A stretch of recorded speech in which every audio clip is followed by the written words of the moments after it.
तो अगर हम अपने बच्चों को सेल फोन्स और लैपटॉप से एक लिमिट से ज़्यादा दूर रखने की कोशिश करेंगे तो हम उनके ग्रोथ में बाधा डालेंगे। As far as ophthalmology is concern, eastern से काफ़ी नाम है। I think one of the biggest pioneers were Egyptians जो ऑफ्थल्मोलॉजी में। एक तो कोई भी चीज़ करने के लिए पैशन होना चाहिए, पागलपन होना चाहिए, जुनून होना चाहिए कोई भी चीज़ के लिए। उसके साथ उतनी ही लेवल की हार्डवर्क होना चाहिए।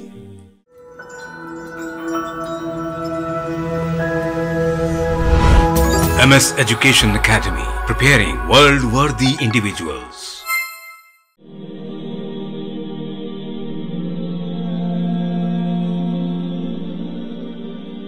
डॉक्टर साहब, बचपन से हम सुनते आते हैं कि आंखें हज़ार नेमत हैं।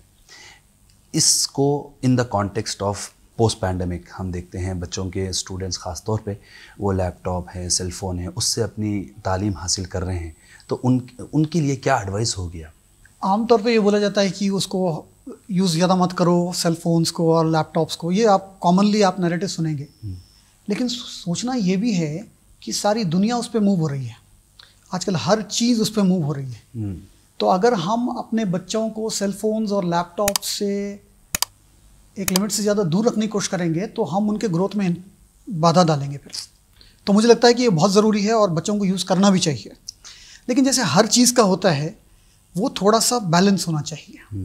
ठीक है, तो और वो बैलेंस हर किसी का अलग होता है। आप ये नहीं कह सकते कि भाई 1 घंटे के बाद मैं थक जाता हूँ तो आप भी 1 घंटे के बाद लैपटॉप देखना बंद करिए। ऐसा हो सकता है कि आप 2 घंटे के बाद थके हैं आप उसके लिए। तो हर किसी को अपना एक इंडिविजुअल कस्टमाइजेशन होता है। तो बस बेस लाइन ये है कि काम करो, बहुत अच्छी मेहनत करो, लेकिन एट द सेम टाइम थोड़ा सा रेस्ट भी देना चाहिए, क्योंकि ultimately it's like a machine.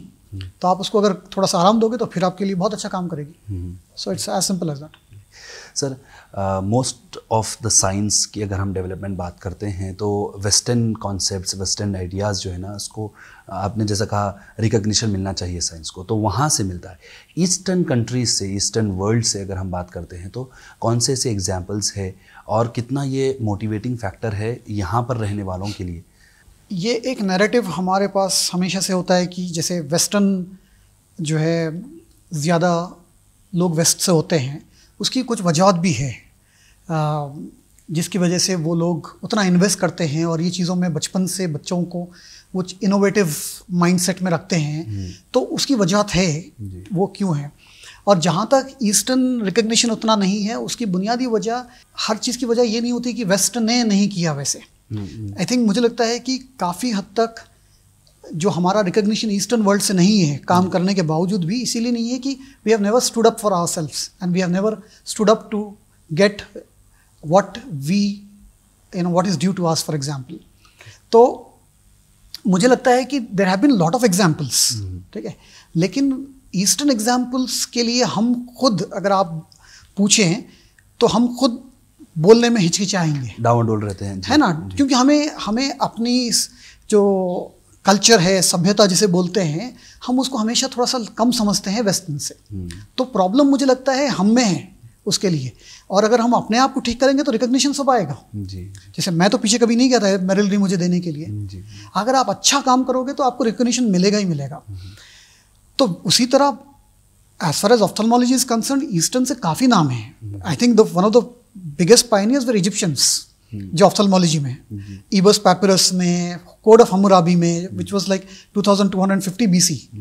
उसके बाद इंडियन कॉन्टेक्स्ट में सुश्रुता है, चरक संहिता है, जिन लोगों ने बहुत फिनोमिनल आई सर्जरीज डिस्क्राइब किए जो अर्ली ऑन के थे।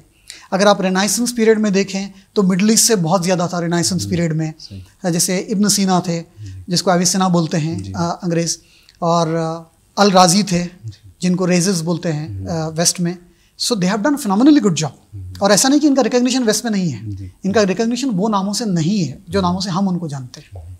तो वो तो फिर हमारी जिम्मेदारी है ना कि उसको वो करें। डॉक्टर साहब, एक आखिरी सवाल, आपकी जो फील्ड है ऑप्थेल्मोलॉजी, इसके अंदर इसका स्कोप और इसका जो रिसर्च अपॉर्चुनिटीज़ अवेलेबल है, ख़ासतौर पे वो स्टूडेंट्स जो इसके अंदर इंटरेस्ट रखते हैं, उनके लिए क्या है?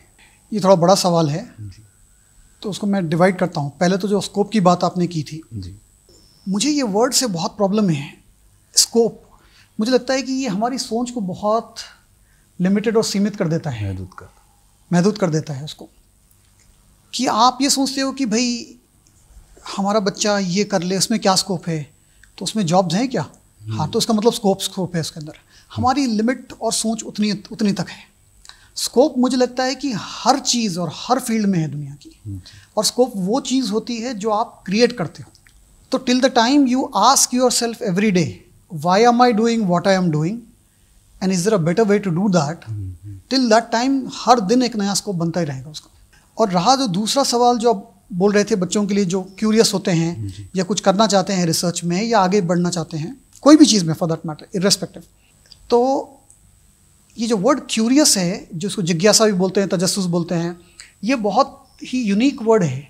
ये ऐसी चीज़ है जो कुदरती तौर पे हमारे अंदर बहुत होती है बचपन में, लेकिन जैसे हम बड़े होते रहते हैं हमारे माहौल उसको कट करते रहते हैं उसको, तो हम और कमज़ोर होते रहते हैं। वो डिफरेंस होता है वेस्ट में, जो क्यूरियोसिटी को वो लोग ज़िंदा रखते हैं, प्रमोट करते हैं जी। तो जो लोग वो क्यूरियोसिटी को ज़िंदा रखें ज़्यादा देर तक या फिर से डेवलप कर सकें उसको, वहाँ पर सक्सेस लाई होता है।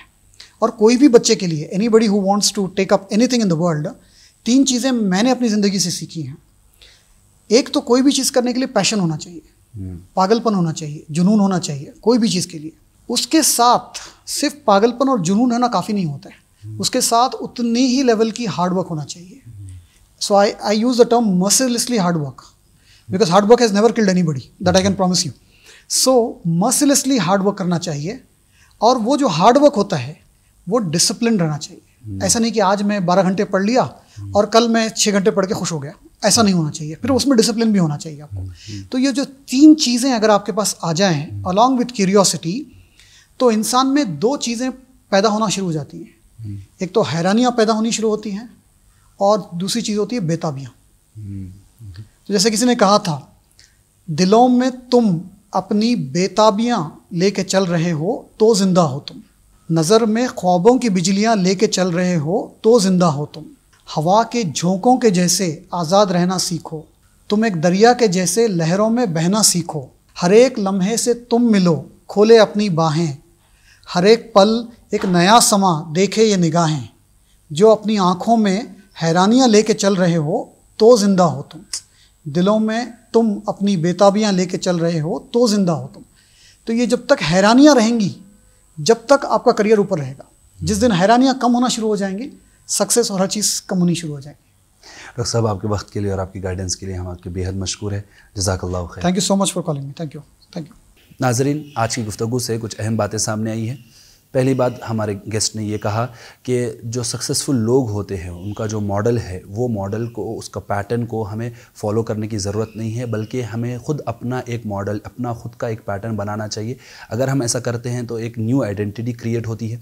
जब हम न्यू आइडेंटिटी की बात करते हैं, तब जो रोड ब्लॉक्स है, जो चैलेंजेस है, उसमें सबसे बड़ा चैलेंज वो ये आता है, जो ओपिनियंस रहते हैं हमारे खैरखाओं के, ख़ास तौर पर हमारे वेल विशर्स जो रहते हैं, उनके ओपिनियंस जो किसी दर्जे में हमें न्यू पाथ से, न्यू आइडेंटिटी क्रिएट करने से थोड़ा बहुत रोकते हैं। तो इसको ओवरकम करना एक बहुत बड़ा चैलेंज होता है।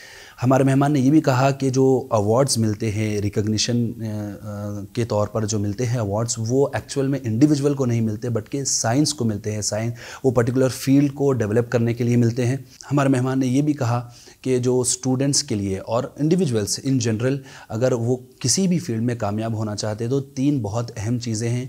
पहली बात, पैशन होना चाहिए टू द एक्सटेंट ऑफ पागलपन, उन्होंने कहा है। और फिर इसके बेसिस के ऊपर जो हार्ड वर्क होता है वो मर्सीलेस हार्ड वर्क होना चाहिए। कोई हार्ड वर्क से आज तक मरा नहीं, ये हमारे मेहमान का कहना था। और साथ ही साथ ये भी कहे कि ये जो हार्ड वर्क है ये डिसिप्लिन अप्रोच होना चाहिए। कल 12 घंटे, आज 2 घंटे, फिर 12 घंटे, ऐसा नहीं होना चाहिए, बल्कि लगातार डिसिप्लिन के साथ होना चाहिए। तो इन 3 चीज़ों के नतीजे में जो चीज़ पैदा होती है इंसान के अंदर, वो 2 है, एक हैरानियाँ हैं, एक बेताबियाँ हैं।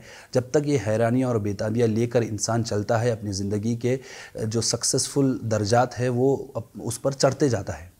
हम उम्मीद करते हैं कि इस गुफ्तगू से आपको ज़रूर फ़ायदा हुआ होगा। आपसे गुजारिश है, इस वीडियो को ज़रूर शेयर करो, कमेंट सेक्शन में अपना फ़ीडबैक ज़रूर दें। जज़ाकल्लाह।